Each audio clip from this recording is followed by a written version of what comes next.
وقالوا سمعنا وأطعنا غفرانك ربنا وإليك المصير.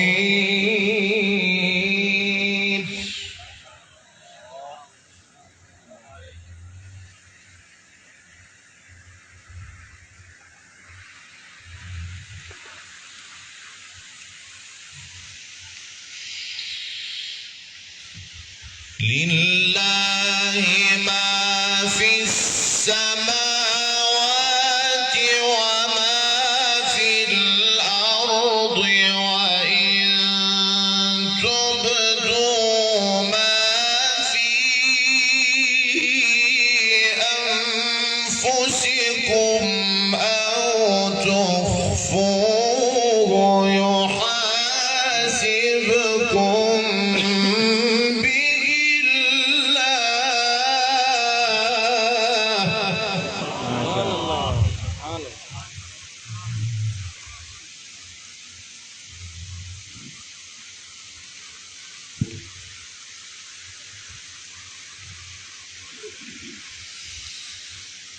فيغفر لمن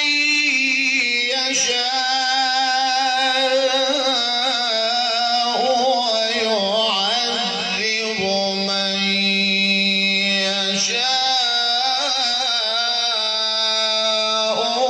والله على كل شيء قدير.